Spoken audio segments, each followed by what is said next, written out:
उसलाई पाउनलाई मन्दिरमा पुग्थे, उसको खुसीको लागि म मर्थे।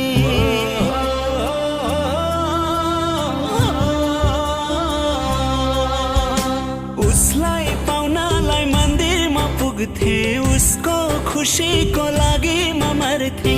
उसले मलाई छोडेर गई, अहिले एक्लै भाछु म। उसकै यादमा घरी घरी त्यही मन्दिर धाछु म।